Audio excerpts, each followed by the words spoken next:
Welcome to this webinar.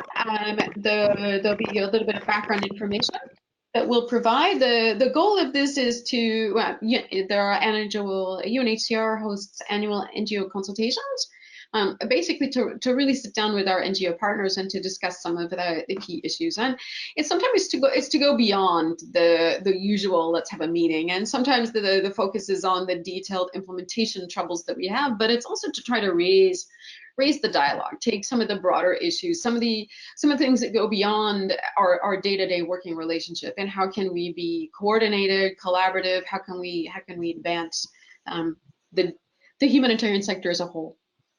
And this year's consultations, there was several themes, but one of the themes was related to data and to evidence. And together with the DRC, we did a session, and it was a very long session, almost a whole day session, on basically this idea of evidence into action. And so this is the second of the webinars related to that meeting, the one-day work.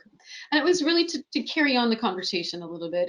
One day seems like a lot, but it really wasn't. And so there are many people who have things to ask, and not everybody's able to come. So again, the goal was to be sure that there was opportunities to continue what we thought was a really interesting dialogue and to continue to gather lessons learned. So again, this webinar is called A Collective Commitment to Evidence, and it will help us to basically focus on working together and working better, and trying to make coordination be a leadership aspect. And again, with coordination, you have that concept that's sort of popular, what are collective outcomes?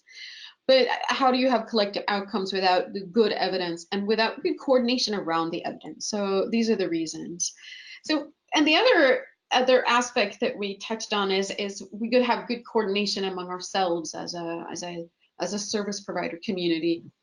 But how do we make sure that we actually connect the people that we're here to serve, the people we're helping with the information and with the data that they need, and how do we be sure that the work that we're doing is actually tailored to their concerns? And so there's been some discussions that took place about that, and continue to build good practices, good recommendations. And one of the key that we find, or I've always found, is that sort of the sharing of information and data isn't ever easy. So where we can find good examples of where this has happened, and how better coordination, better analysis, and better decision making has been derived out of that type of collaborative efforts, that type of data sharing, that type of acknowledgement of the value of that. So the purpose of the webinar will be to share reflections. So we have two excellent participants who are going to share their reflections, and they'll be doing most of the work. Oh, I should introduce myself. I forgot.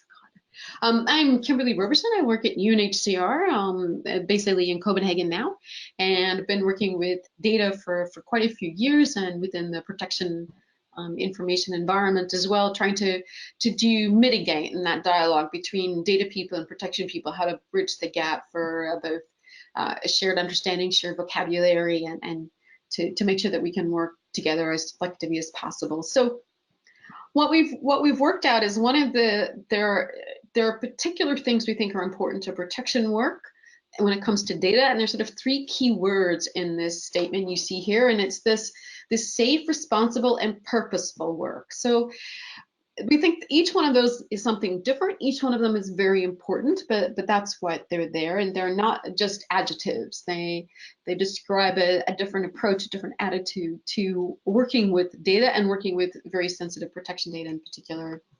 So again, as I mentioned, it's to get everybody get some introduction, some feedback, discussion, lessons learned, challenges, and impact about the application of sort of frameworks and different approaches that have been designed intuitively or hopefully or with the greatest intent to help do that, to help be safe, help do responsible work, and have to do purposeful work. So the presenters will talk about how those frameworks have been useful and lessons learned in applying them.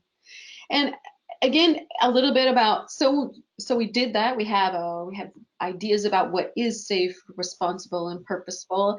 We have examples of working together, but how can we make better use of the information for better protection decisions? So again, all three of them are a little bit different, but that's the purpose of these webinars. So it is a continuation of the discussions that were launched at the NGO consultations, and it's very, so collaboration is something and coordination is something that is often put forward. But is it a good thing, or is it just something we have to do? And I think in the data sphere we started to see that it's not just something, it's really where you can gain enormous gains can be made through good collaboration. And to do that, it creates this need for an environment of trust. And then how do you go in the world that we work in, how do you build trust around data? How do you build trust around your partners and maintain collaboration? It's almost, it's a half and half. Through good collaboration, you build trust, and to have good collaboration, you need trust. And so they go hand in hand together. So that's what the purpose of the webinar is. We're very glad everybody could join us. That there are 20 people who've decided to be part of the webinar. And again, questions can be put into the question box or the chat box. The question box will be monitored as we move along. And the way we're going to kick this off is through a poll. So we're going to do a couple polls, and so the first one would be to have an idea of who's with us, to know everybody a little bit more about them. We're going to ask a first poll, and then you can actually answer this on your screen through the webinar facility. The first poll is who's in the room. So we're going to then you'll have to like bear with me a little bit to launch this poll. It's now been distributed. You should be able to see it on your screen, and then I think you just click a box and you indicate where you're working now. And after a little bit of time, so people have some time to answer, we'll share the results. I think we acknowledge that there's not a box for MENA, and I can't remember what the solution of that was. I think it's sort of split between Africa and Asia. There was sort of a standard, global map that was used. So we've got about 57% of the people have replied. So we'll give you a couple more minutes just to have a good idea of where people are. So if you're in the MENA region, if you're physically in Asia, you can click Asia. And if you're physically in Africa, you can click Africa. And that's sort of a continental distinction. So a couple more seconds, and then I think have a good number of people. So we'll close the poll. And then you'll have to bear with me while I share the results. So we have the results. So we have an idea that there's a good mixture of people from all over the world. Many of you are working in Africa, nearly half, and again in Europe, with Asia and America. So a good distribution that gives you an idea of who's participated. Then at the next poll we'll run is to try to get a little bit more information. And then it'll be what area are you working in? So we've asked where you are, and then we're going to find out what is the profile. What is your professional profile? What kind of work do you see yourself? How would you describe yourself? So again, then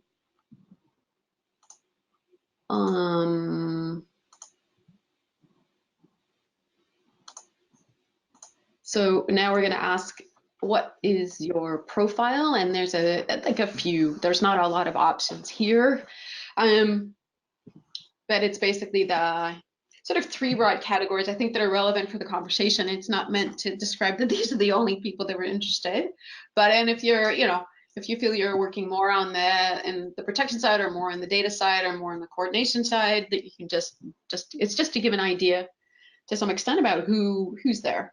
So many people voted much quicker for that than the region. Maybe it was the MENA one that was a confusion. So we'll close this and we'll share the results, and so you get an idea that lots of people are working in the information management, data management area, and about a quarter of you, or 20% are in protection, and I give approximate similar amount is in coordination. So we got a lot of information management, a lot of data people around the table. That's good, around the webinar table. And but that's good. So don't hesitate to. And then there is, if I'm not mistaken, there is one more quick poll that we'll do before we go into the presentations. And that is, what is your input? So how does your organization collaborate on data and evidence to inform protection and systems? So there'll be kind of sort of a larger range of options. You can choose more than one. This is a what is it? There's like a multi-response option. So you can click any one of these different ones, which are you defining information needs? Are you working on the definition of information systems? Are you on the analysis, collection, storage, and use? And again, this isn't necessarily what your job title is or your official title, but it's actually what aspects are you working on in relation to the cycle? And again, you are click one or all, depending on how you do it, depending on what you feel your focus is, and how. And it's like, how does, in coordination and collaboration areas in relation to data and information management, how's your organization? Are they collaborating across the board throughout the cycle, or are they focusing only particularly on one area? So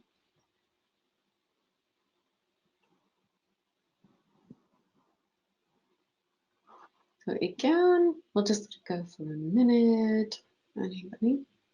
Okay. So we'll close, and so we'll give you an indication again of the results.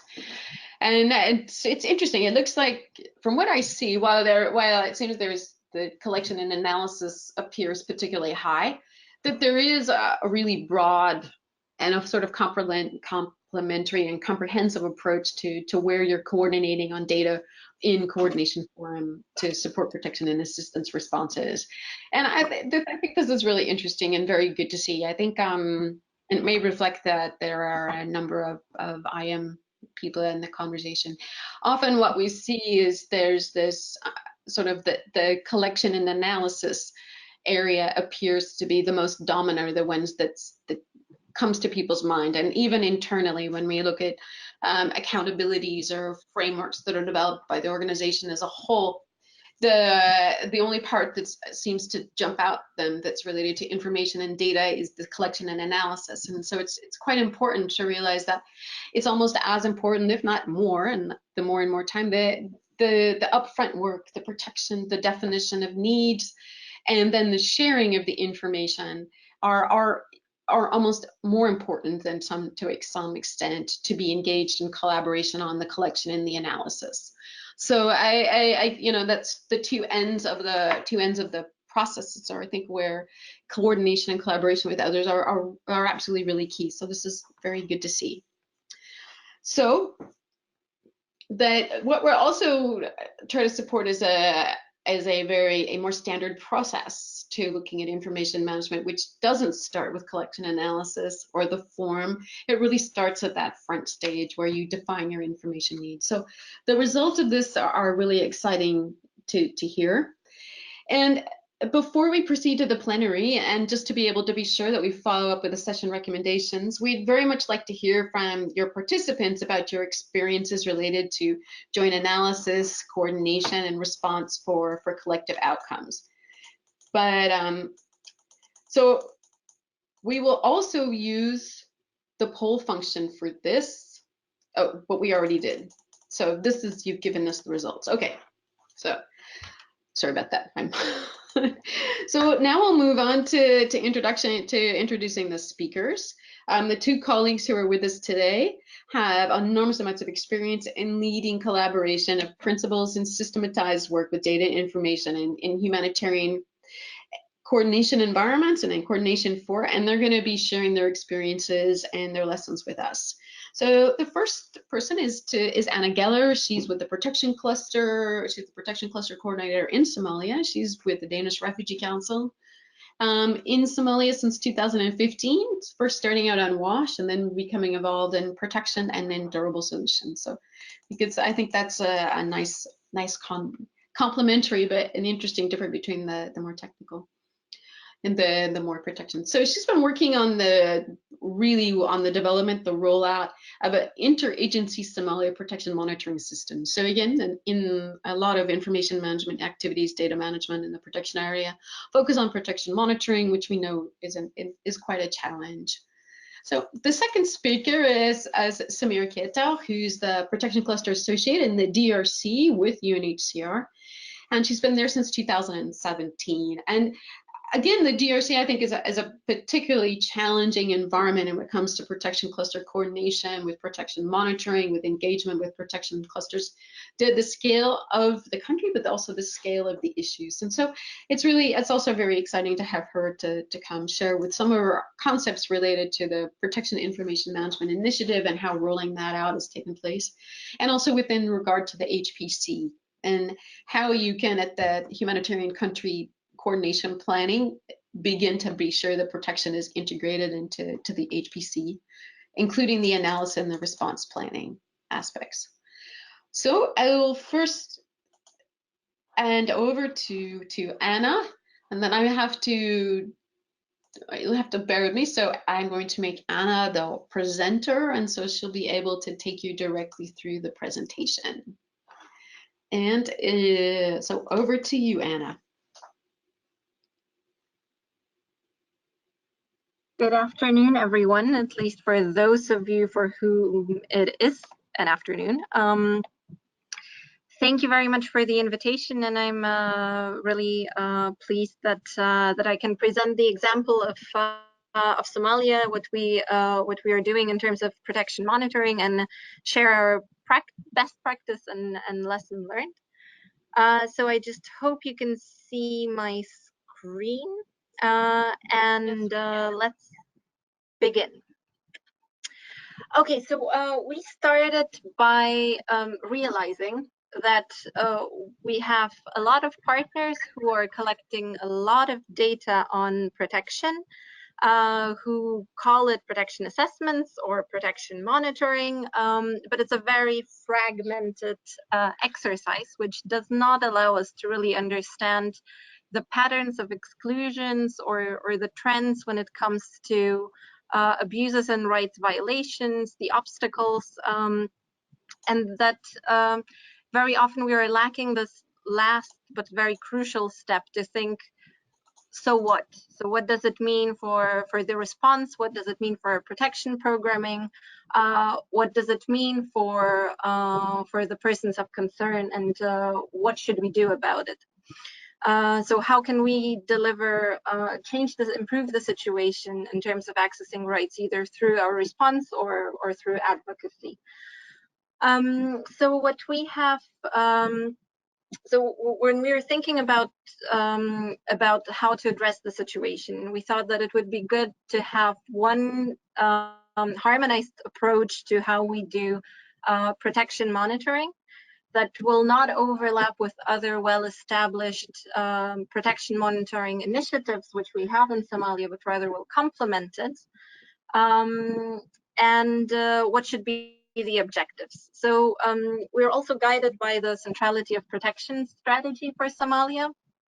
And we thought that what we do need from that system is to have evidence for advocacy, which unfortunately often the incident-based protection monitoring systems are not providing, because the protection data related to specific cases is extremely sensitive. But also to have a basis to inform our long-term programming, but also the adjustments of the immediate protection response. In terms to understand what are the key protection concerns of the community, who is most affected by the rights violations, what are the coping strategies that should be strengthened, and what are the coping strategies that expose people at secondary protection risks, and what are the actors we should engage with. And we are borrowing here a bit from the peace building toolbox to look at the connectors and the dividers. And then also to understand what is exactly our information gap. So on which issues and which particular areas do we need more information, and therefore trigger a further protection assessment. So we thought that as the protection cluster secretariat or coordination team would probably be best placed to take the overall coordination and advisory role over the system, but obviously we rely on our partners on the ground with different levels of access, with different level of expertise and regional presence. So we thought about a scalable concept where it's a bit of the idea of data crowdsourcing, so that every partner can submit or provide a little bit of data from the area where they operate and feel comfortable or have funding to do that. But they contribute the data to through the use of a harmonized methodology, adherence to the same set of principles and SOPs, and they submit that data to a centralized database, where then at national level through an information management specialist, we are able to do the analysis, the quantitative analysis, the visualization, and publish and share that data. And the whole process is also guided by an advisory group where we involve not only the humanitarian actors, not only the UN agencies, but also the duty bearers from the various ministries, representatives of Somali-based research institutions, and civil society organizations.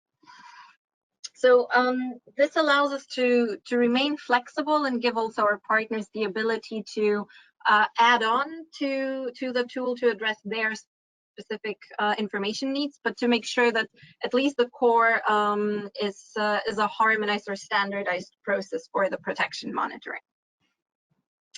So we tried as much as possible to follow the PIM process. So we started by structuring our thinking, so having a joint analytical framework. So what is the way we can think about the protection landscape in Somalia that we can use beyond protection monitoring only, but generally for understanding the protection situation.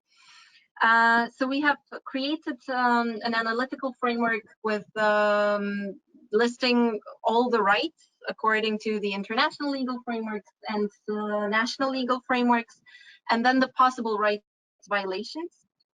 And then we thought about a methodology that would allow us to be at the same, on the one hand, cost efficient, on the other hand, possibly comprehensive. So we decided to do monthly key informant interviews with the same set of community representatives, but also agreeing what should be the profiles of the community representatives should be very diverse, so that we have gender, age, diversity representation. We have people who are in the leading roles in the community, but also the regular members of the community, both from dominant group as well as marginalized groups. So the key informants, the same set of key informants is interviewed by the same protection monitors every month using the same questionnaire. So in order to design the questionnaire, we went back to our analytical framework, which was something that was also validated in a set of consultations with the duty bearers, with the NGOs, and with the UN agencies. So we managed to agree out of this list of 60 rights violations, which are the most relevant to the protection monitoring system and therefore should be monitored. So we are using the criteria of justification. What is the data that we are able to use and really translate into concrete action? Not what we want to know, but what we need to know, based on the criteria of availability. So maybe there, for instance, in Somalia, NRC is collecting a lot of data on eviction. So we decided that we will not be collecting it through the protection monitoring system, but we will just use the NRC data as a secondary source. And based on reliability, so on which violations key informant interviews can give us data that is somewhat reliable. And these priorities can be reevaluated on a periodical basis based on the feedback that we receive from the protection monitors, based on the changing landscape, but also based on maybe some regional differences between the different member states in Somalia or different regions.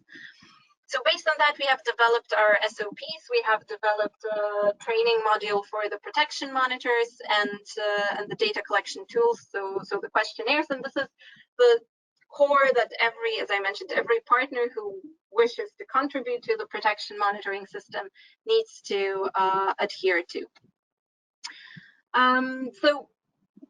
Based on that, we have a joint database which is managed at the level of the protection cluster secretariats through our IMO.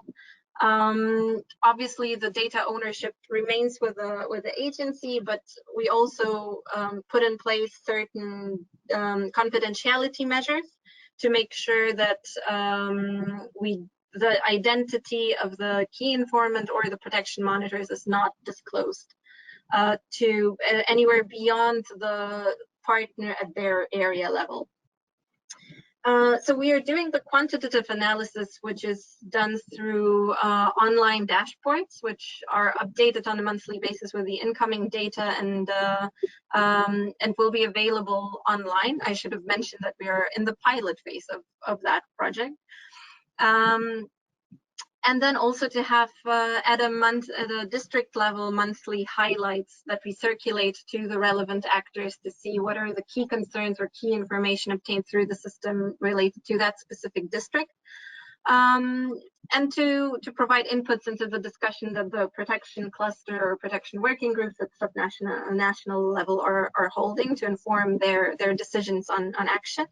But also on a quarterly basis, we have something that we call the joint analysis workshop, where we look at the 3-month trends and analyze what might be the root causes and the triggers of the situation, what are the information gaps, and what are the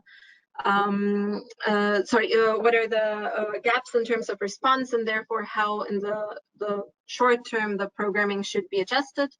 But we also engage with the affected communities prior to that workshop to provide feedback on the findings from the protection monitoring system, but also use it a little bit as a validation to what extent the findings are reflecting the situation on the ground.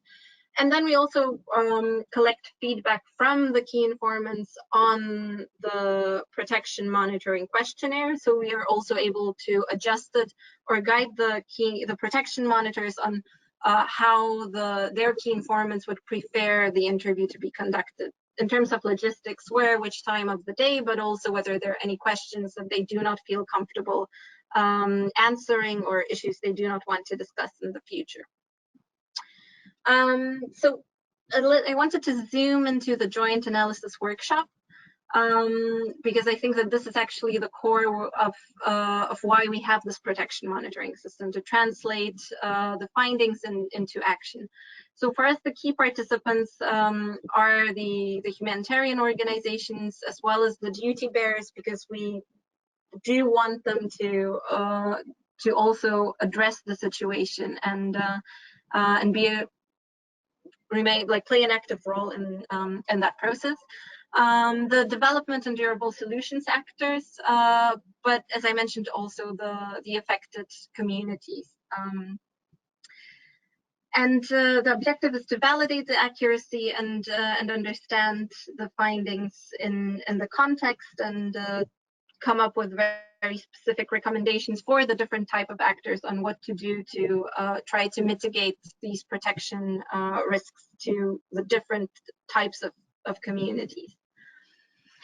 So on the way forward, we have, as I mentioned, this is a pilot phase, so we still have a lot of learning to do. We are planning to have a comprehensive evaluation to guide us on how to tweak the system or how to overhaul the system in the next few months. We are continuously expanding the coverage and the number of contributing networks. We will have a training for the subnational protection cluster leads on an advanced use of the online dashboard, so that there is a lot of information that they can get themselves depending on their needs from that system.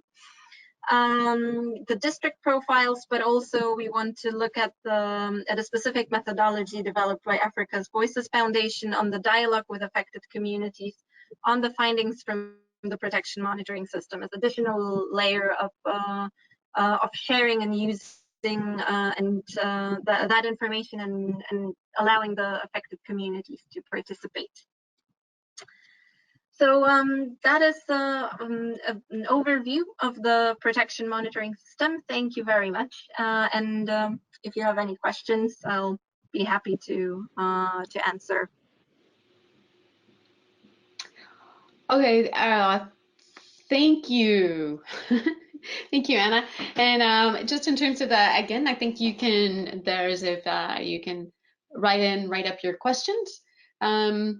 But now we'll go on to Samira, and we'll so Samira, over to you. And I've now made you presenter. So theoretically, we should have. Yeah. Let me try and. Don't get. I think you just have it. You should say something that says yes. Show my screen. Yes.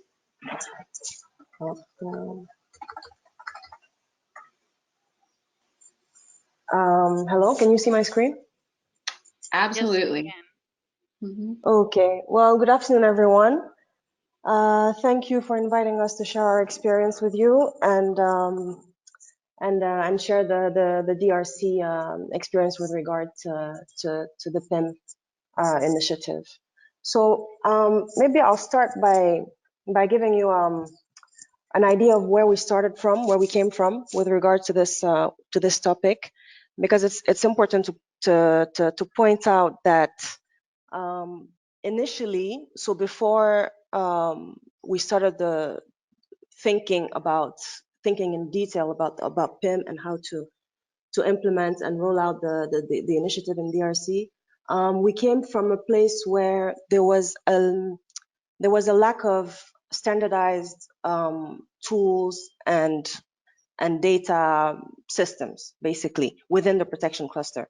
So the way it worked was that in the regions, they had their own way of working, and there was no link, there was no specific link between the different regions. So every subcluster, every regional and field cluster had their own way of working. And this we realized was difficult for us to present data in a certain way at national level. And so we realized the gaps that we had with regard to data collection, but also reporting on the protection cluster's response. So basically what happened is following one of the PIM trainings in late 2018, where a few protection cluster coordinators participated. So the output of this was for us to come back to the DRC and put in place a system to engage different actors, different cluster actors, to first of all analyze what our needs are with regard to information management, and to try and find solutions and come up with a plan to bring about those solutions. So the role the coordination played in this regard in the DRC. Oops. So what the protection cluster's role was in information management for joint analysis, planning, and response was that we brought together protection actors to discuss PIM, to discuss the challenges we have as a protection cluster, and this was at national level, and how to move forward based on the assessment we made on where we were and what our needs were. So we created a platform to facilitate dialogue between different actors on a voluntary basis. So when I say we created a platform, is we basically put in place a PIM working group where different cluster members joined. So this included international NGOs, national NGOs, government representatives, etc. So typical cluster members who joined this platform. Within this platform, we organized some capacity building on the PIM concepts, and we shared content on PIM components and concepts to different actors, both at national and regional levels. We also added, and this is where we managed to really start making it something we would implement. We included it in the protection cluster strategy. We included some PIM objectives. So basically some objectives relating to increasing the quality of our response by having better protection information management systems. Okay. Following this, we developed a PIM strategy together with the working group. So this included different organizations, and as well as protection and IM staff within the working group, who kind of formulated this strategy and kind of thought through of how we would in action, how we would achieve our objectives. So like I said before, regarding where we started from, we had the challenges we had were the fact that we didn't have any standard tools. We also had the challenge of engaging NGOs to work on this, to discuss on this, especially well, funny enough, it was more challenging to gather international NGOs than national NGOs, because they may have had their own robust tools. So it was kind of, but it's something that we worked on, and eventually we managed to have a solid group to work on these questions.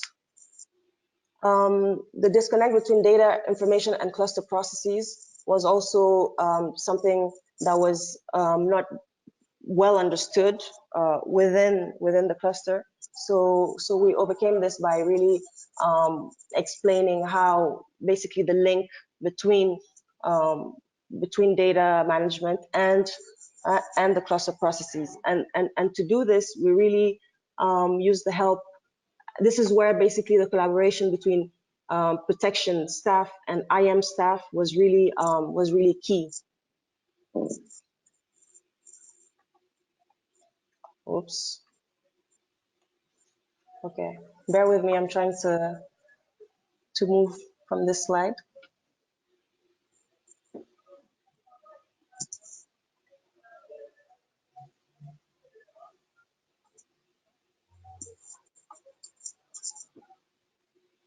Okay, so what difference does a shared understanding of a common conceptual framework make for our ability to achieve collective outcomes?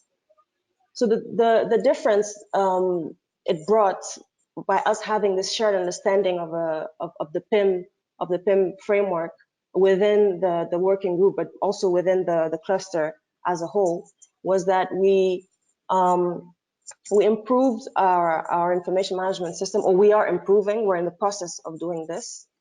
The communication with partners is improved because we have the same understanding. So the fact that we have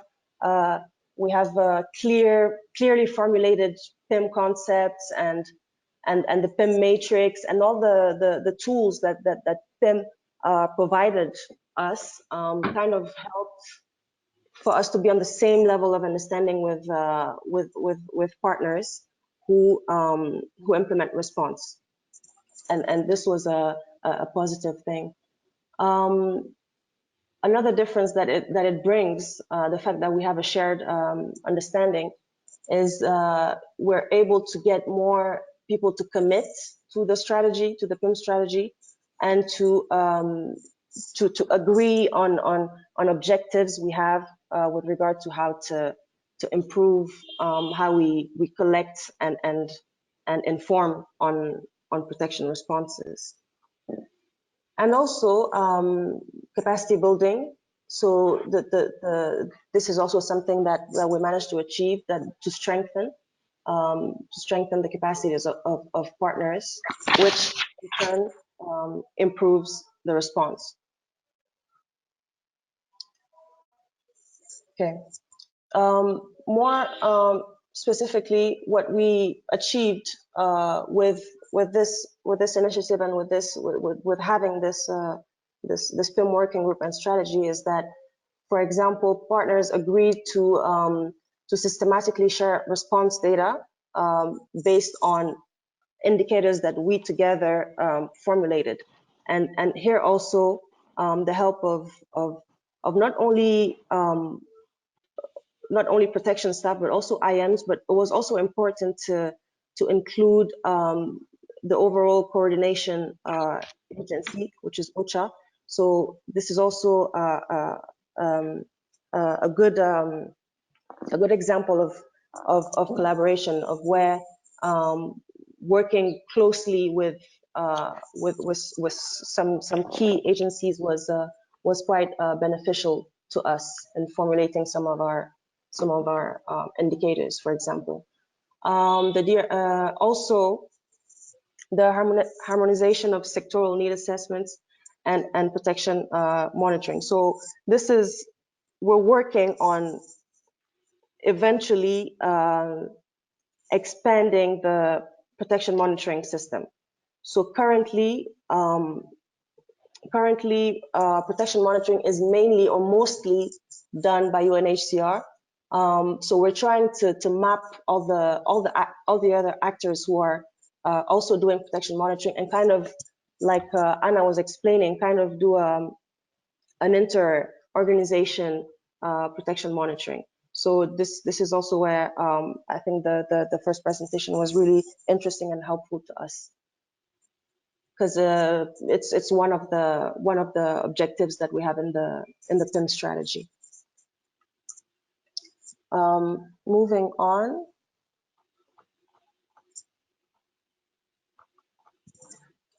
Okay.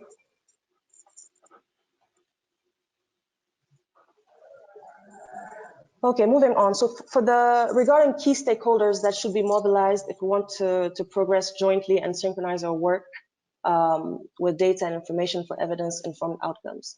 So here, like I mentioned before, the key actors that we think or that we've included were protection actors, and they're not only technical staff but also senior management and decision makers, in kind of presenting the PIM strategy to them, getting their inputs and contributions.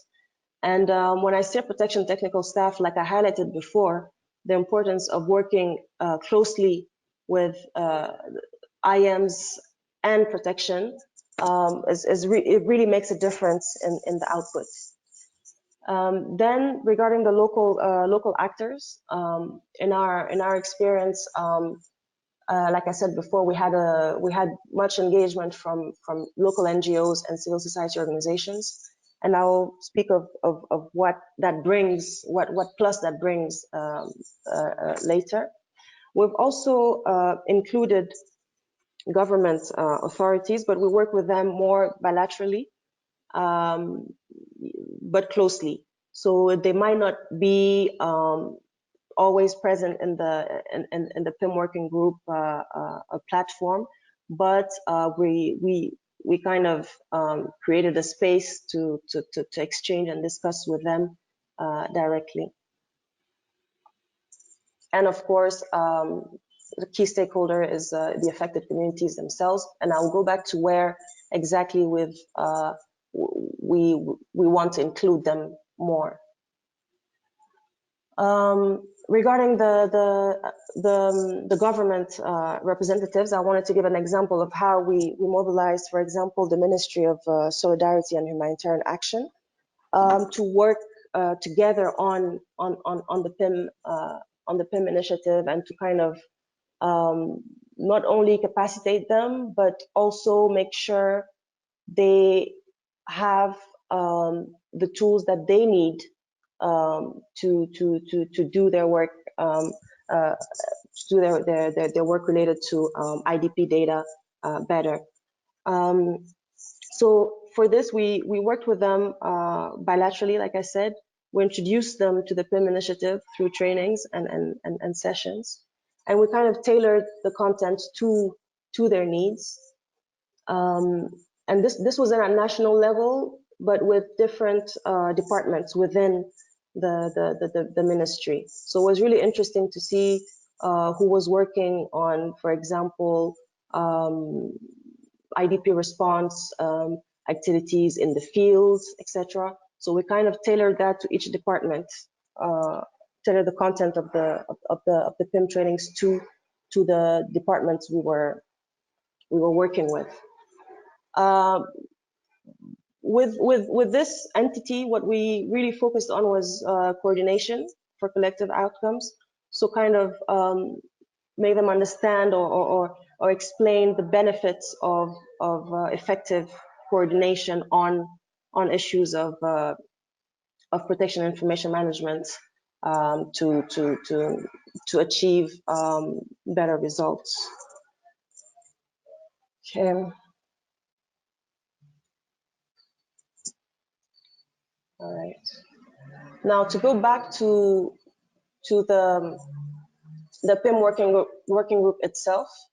So the objectives of this group was to establish within the group kind of strategic groups that would work on specific themes, specific needs that we had with regard to our data management system.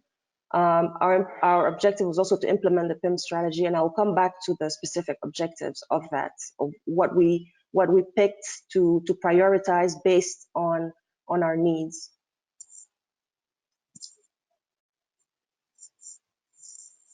Oops, sorry. Okay, so as well, data management and coordination and monitoring our response is one of were the main the main objectives. And the outcomes was actually elaborating the strategy. Like I said, capacity building, standardized tools we're working on right now. For example, sectoral needs assessments. So we realized we needed to standardize this tool and kind of make it more specific, because usually we used a form that we assessed wasn't specific enough to protection. So we kind of worked together to improve it and have like a standard protection needs assessment tool. Another outcome we're working on is to improve information sharing through putting in place a protocol, which we also didn't have before. So these are examples of things we're working towards, and that PIM has helped us to prioritize and to know how to effectively achieve those outcomes.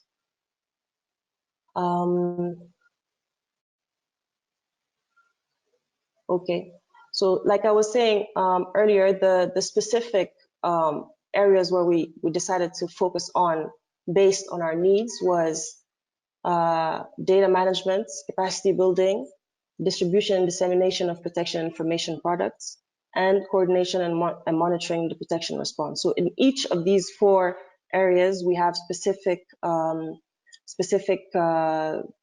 let's say tasks or activities that we want to put in place as a PIM working group for the DRC. Also, I should have noted that the same way we have this working group at national level, they're also replicated at regional level. and coordinated by the protection cluster, the field protection cluster coordinators.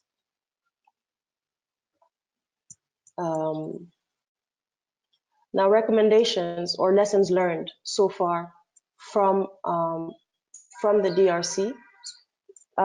When we look at specific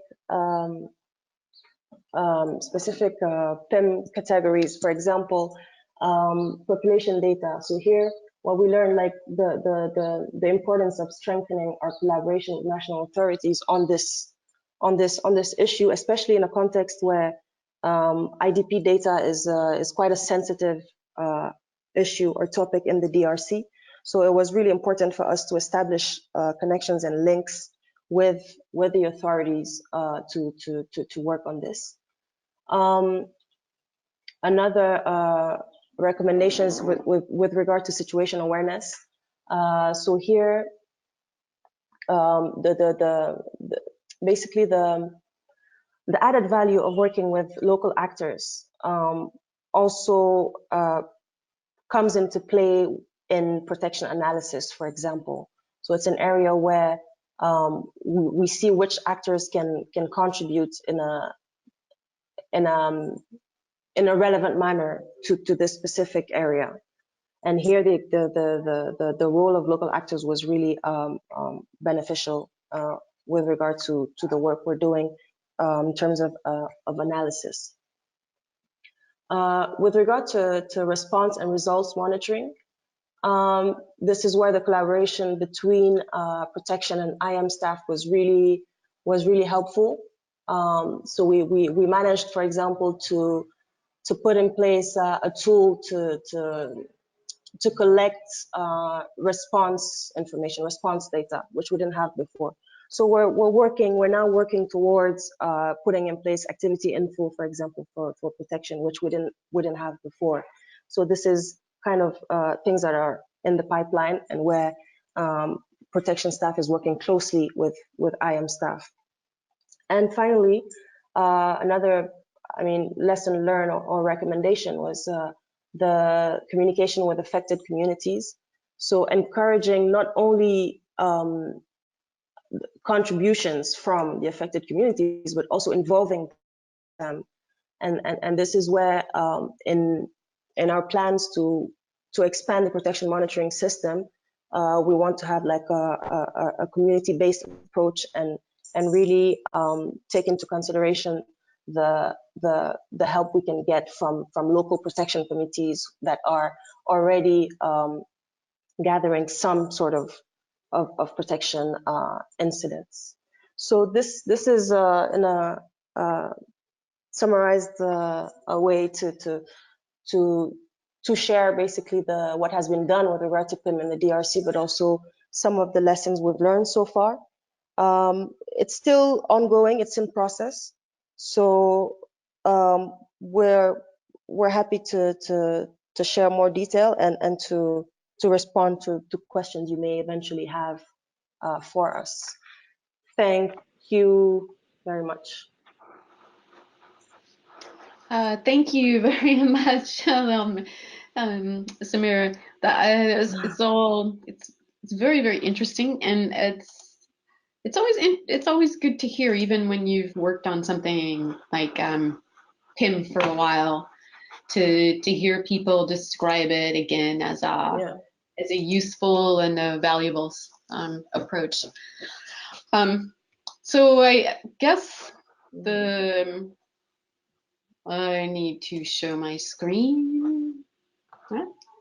Okay, yep. So we'll move to the question. So I just want to say very much a thank you to the panelists for your experiences and examples about how just the coordination forum can bring things together and make a difference. If you move beyond coordination as a task or as a burden, but as coordination as something where you actually see a definite product that you want to work together on, how can that help? And I think that there's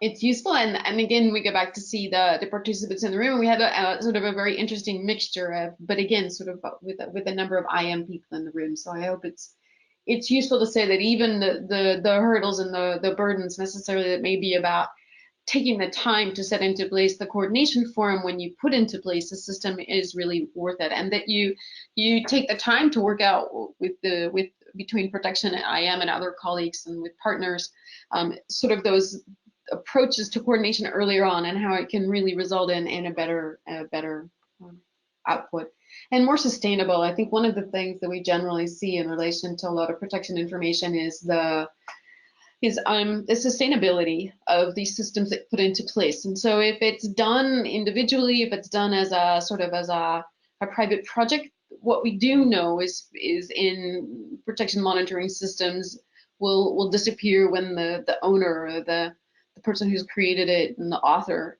moves to another duty station. And I have a colleague, and she sort of calls the Democratic Republic of Congo sort of the elephant graveyard of protection monitoring. So again, the coordination value and the collaboration early on, and that the engagement means that all of the effort that's been put into place to building these monitoring systems will continue, will be sustainable.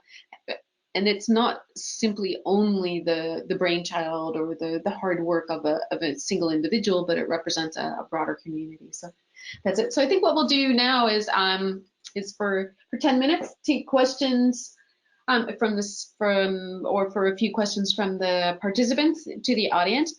The webinar was scheduled to end now, so but maybe we have another 5 or 10 minutes of questions, and then we'll end it there if you're all able to stay a little bit longer. I'm not able to stay too much longer, so if that's okay. So there are questions, and I think there's already one question, and of course we can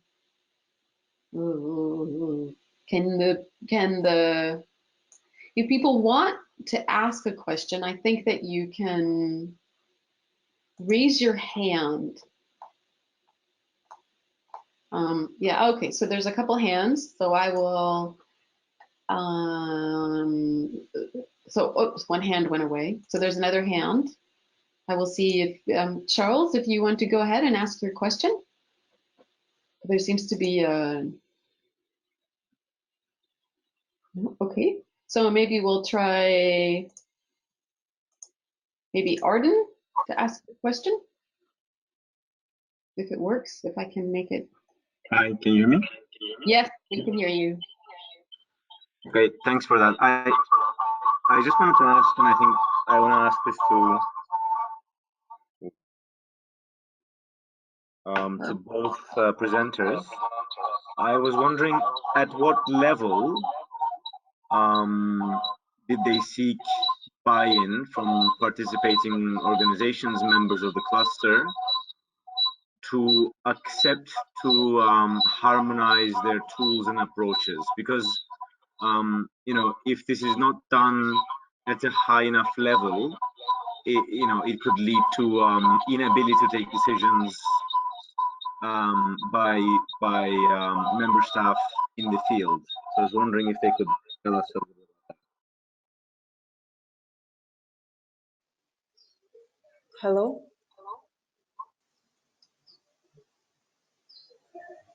Mira, we hear you. Feel free to Okay, respond.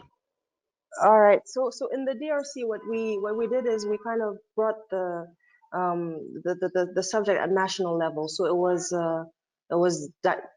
directors of the NGOs themselves that we consulted, and we discussed the idea of standardizing some tools, and they understood the need for it.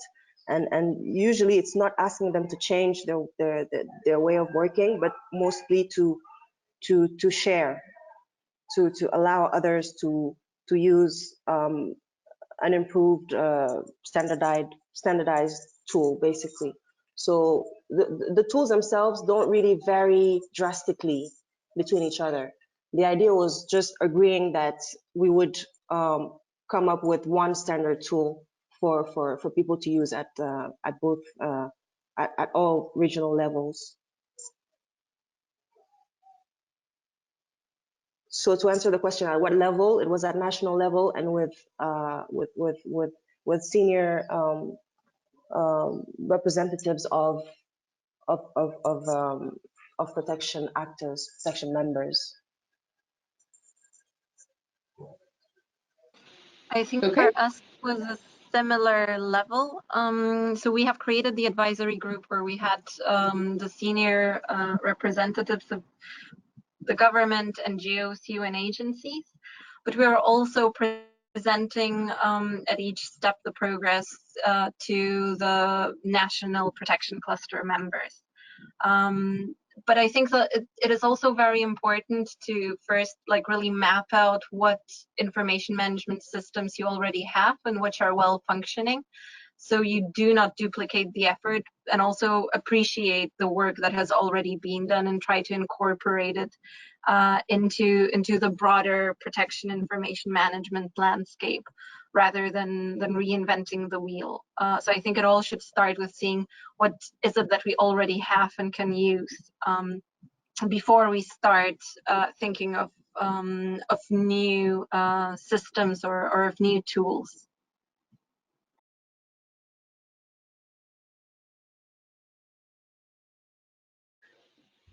Thank you for that. I think there's one. As I can see, there's one other. We'll go back to Charles, and he still has his hand up, and see if Charles, you can ask your question.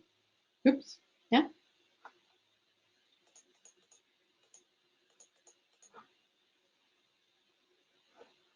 No. No. Okay. So if there are, then there may be some other questions, but There are question there's marks with, yeah, Felix and Jessica Len. okay. Well, you're like so Felix and Jessica Lenz have marked question marks next to their names. Okay. You had question marks, but does that you want to speak, or you want to? Okay, Jessica, go ahead. Sure. I had a couple of questions. I wrote them in. I don't know if you can see them, but they apply to both cases, but particularly I'm interested in the Somalia case. I'm wondering if you can talk a little bit more about how you were analyzing the threats.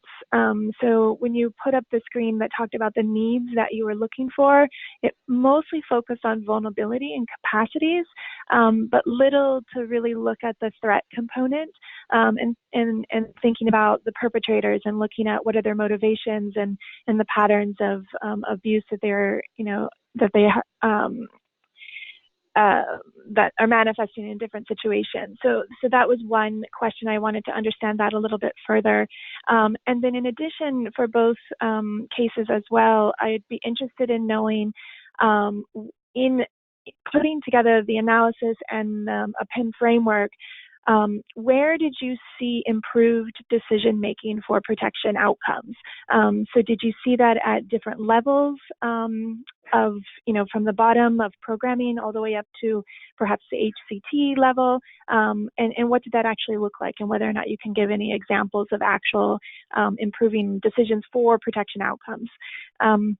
And then I actually had a third question, which related to the Somalia case, and whether or not in engaging the government in that joint analysis workshop that you have every month, whether or not that actually prevents real, genuine dialogue if perhaps the government is one of the perpetrators,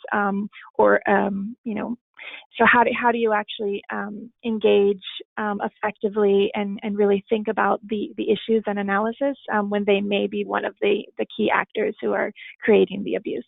So those are my questions. Thanks. On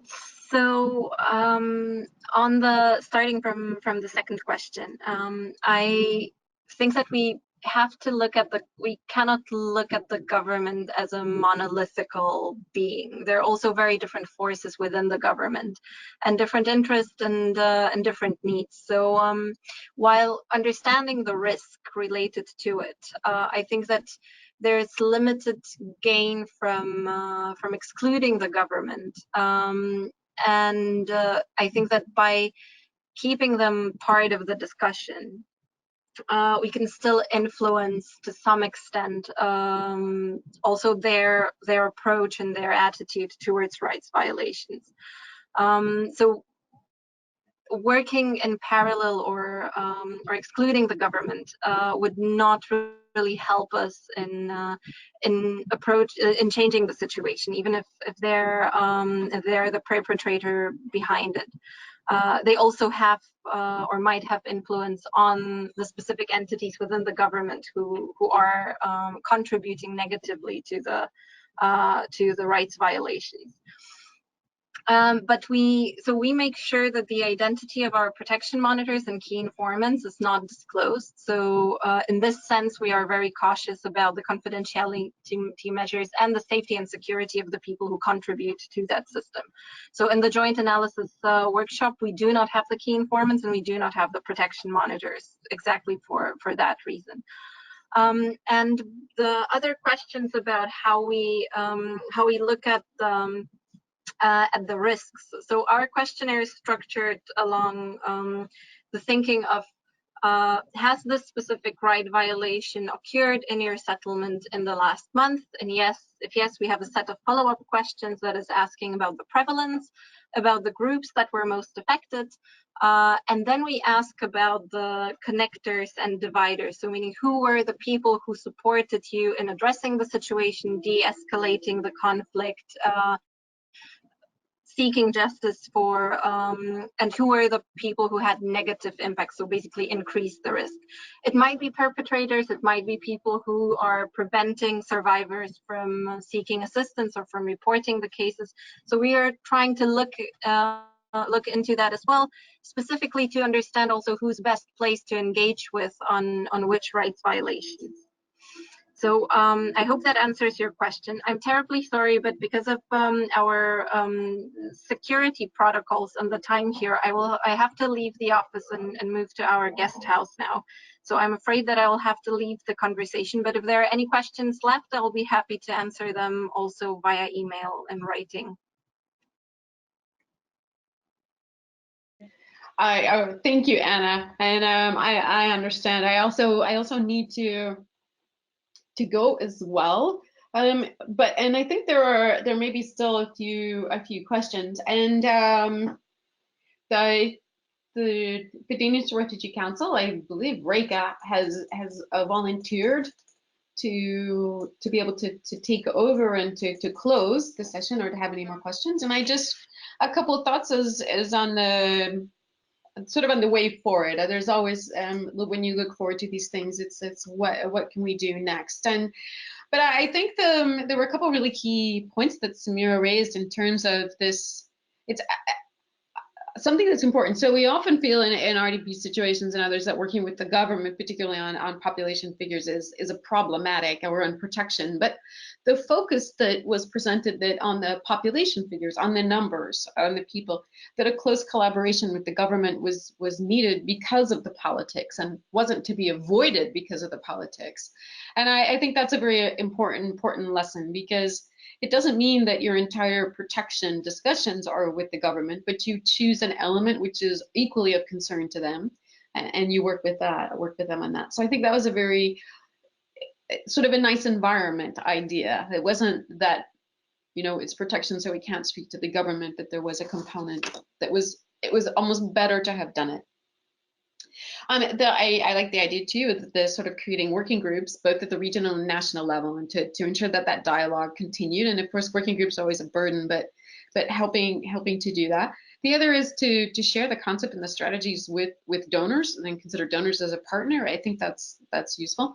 And I think but finally, the other one that was particularly always something to keep in mind is that the local stakeholders, the local actors, the people who were there, they're not just sources of information, but they're sources of insight and are sources of analysis, and that going to them to help understand what the data may be saying about the protection environment, or what are key elements of the protection environment that aren't evident through the data, but make decision making reasonable, possible, and complement the data with good information, or and just on the situation itself, that we often look towards the populations we're seeking as sort of sources or as data subjects in the formal data protection terms, but they're actually analytical insightful contributors to the conclusions and to bringing up meaning. So I think those are some of the key takeaways that I had, but maybe say thank you and maybe hand over to I guess to Reka and to say thank you to them all. So okay, but I think we've also suggested that it's also been shown we should just close because we're running out of time. And again, to thank you for participating. Thank you for joining this. Any follow-up questions, you can go ahead and write to the DRC or to us. We will share the presentation as requested in several of the comments and questions. And again, thank you all for joining in, and looking forward to also your lessons learned and other thoughts that you may have. So please work to continue this dialogue. Please feel part of the discussion. The NGO consultations will follow up with the further additional ways about how this exchange on data and evidence can be more formalized potentially and taken further into a new level. So we can learn from each other, particularly UNHCR learning from other partners. So again, so thank you once again. And for that, I'll say good afternoon and goodbye.